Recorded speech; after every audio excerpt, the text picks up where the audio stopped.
Professor Syed Abdul Aziz, সমালোচনা নেওয়ার ক্ষেত্রে সরকার সিলেক্টিভ কিনা? কারণ একটা উদাহরণ আমি দেই, তিনজন একসাথে খেতে গেছে, তিনজনের ভেরি ক্রিটিক্যাল, তার মধ্যে একজনকে নেওয়া হয়েছে এবং কেউ একজন লিখেছেন রইল বাকি দুই। আমরা চাই না যে আমাদের আলোচকও সে কোনো মামলায় গ্রেফতার হয়ে ভেতরে চলে যায়, কিন্তু সিলেক্টিভ কিনা? না, আমি মনে করি যে মাসুদ কামাল ভাই যে বিষয়টা তুলে ধরেছেন এটা সম্ভবত সরকারের দিক থেকে নয়, এটা ওনাদেরই হয়তো কোনো একটা অংশের দিক থেকে। না, আমি বলছি আর কি, সিলেক্টিভ কিনা নেওয়ার না, ক্ষেত্রে। মানে এটা খুবই প্রাসঙ্গিক একটা মানে বিষয়। ধরেন তিনজনের সরকার- কন্টেন্ট একই, দেখেন, আমি আজিজ ভাই আমার প্রশ্ন হচ্ছে তিনজনের কন্টেন্ট একই, তার মধ্যে আমাকে ধরা হলো আর আপনারা দুইজন এখনো বহাল তবিয়তে আছেন।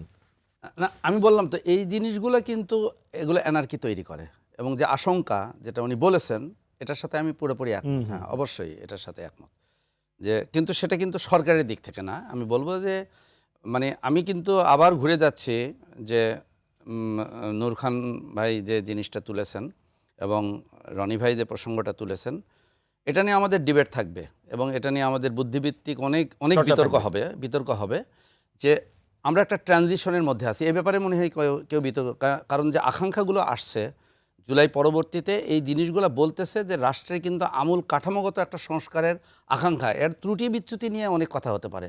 উনি যেমন বলছেন যে এটা একটা ভোগাস বা ইত্যাদি, এই বিতর্ক থাকবে যে সেটা কতটুকু কার্যকর হচ্ছে সেটা। কিন্তু আমি বলবো যে আমূল একটা পরিবর্তন এই প্রথম বাংলাদেশে আমরা দেখতে পাচ্ছি যে এটা কিন্তু হচ্ছে।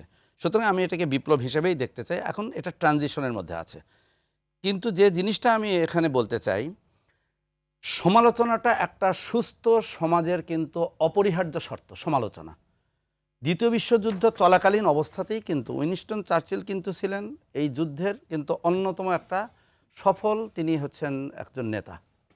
যদিও নেতৃত্বটা কিন্তু টোটালটা লিড করেছেন আমেরিকা, কিন্তু উইনস্টন চার্চিলের একটা বিখ্যাত উক্তি আছে যুদ্ধকালীনই, সেটা হচ্ছে সমালোচনাটাকে তিনি বলেছেন যে এটা আনন্দদায়ক নয়, কিন্তু এটা আমার জন্য খুব কল্যাণকর। ঠিক যেমনভাবে একটা শরীরের মধ্যে রোগ যদি দানা বাঁধে, এই রোগের দানা বাঁধার যন্ত্রণাটাকে যদি আমি আমলে নেই তাহলে আমি রোগ থেকে মুক্ত হতে পারবো।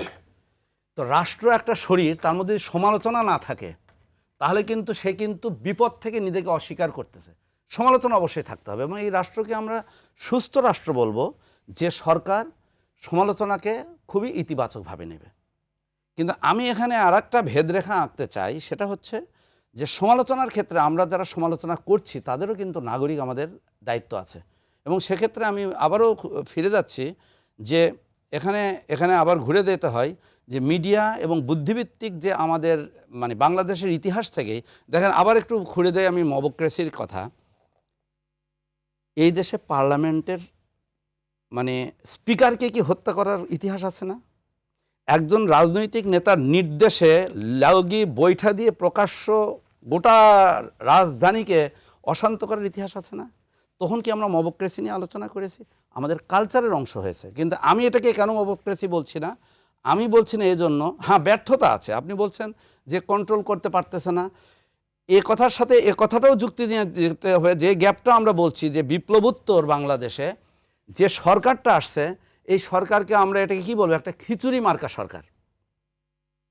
এটাকে কেউ বলছে এনজিও গ্রাম সরকার, মানে গ্রামীণ ব্যাংক আছে, এনজিও আছে ইত্যাদি, মানে চুজ করে না। এবং এটা তো বলছে তাই তো, এটা তো পলিটিক্যাল কোনো গভর্নমেন্ট নয়।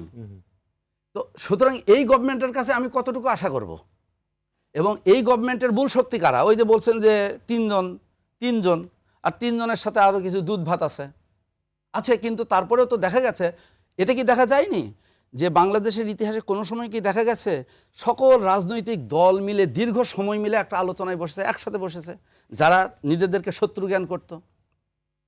এই যে জিনিস, আমরা প্রত্যেকটা জিনিসের মধ্যে দুটো পার্সপেক্টিভ থেকেই দেখব। শুধু ওয়ান পার্সপেক্টিভে একচক্ষু হরিণ, আল মাহমুদের একটা কবিতা আছে না ভাই, একচক্ষু হরিণ।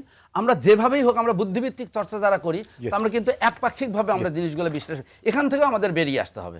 এখান থেকেও আমাদেরকে কিন্তু ওপেন খোলা মনে, আপনার বিষয়টা হচ্ছে খোলা মনে সমালোচনা করো।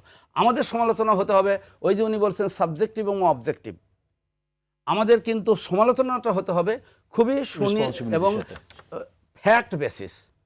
আমরা যখনই সমালোচনা করব, আমার রাজনৈতিক দৃষ্টিভঙ্গিতে কোনটা আমার জন্য সহনীয় সেটাকে নেব, সেটাকে আমি আড়াল করব, আর একটা জিনিসকে আমি কন্ডেম করব। দেখেন, আমি শেষ কথা একটা বলে যাই যে এদেশের বাংলাদেশ একটা রাষ্ট্র যার ইতিহাসের পরতে পরতে মিথ্যার মরীচিকা দিয়ে মোড়ানো আছে। আমাদের লেখক গবেষক মহিউদ্দিন সাহেব বলছেন না, ওনার একটা সম্প্রতি একটা বই আছে, সেখানে বলা আছে একটা জাতির ইতিহাসকে থিত হতে 100 বছর সময় দিতে হয়। আমরা 54 বছর পারি হয়েছে, কিন্তু তার মধ্যে কিন্তু আমাদের আলোচনা হয়েছে আমাদের ইতিহাসের ফ্যাক্টগুলো কতটুকু সত্য কতটুকু মিথ্যা। এই মিশেলের মধ্যে এবং অনেক মিথ্যার বয়ান দিয়ে কিন্তু তৈরি করা ইতিহাস, এখান থেকে বেরোতে আমাদেরকে একটা সময় দিতে হবে। আমি আবারও ফিরে যাই ওনার কথার সাথে একমত হয়েই বলছি যে বিপ্লবোত্তর একটা, এবং সেই ট্রানজিশনটা আমরা আশা করব সামনে নির্বাচনের মাধ্যমে আমরা হয়তো একটা পরিশীলিত বা একটা জায়গায় আমরা যেতে পারবো।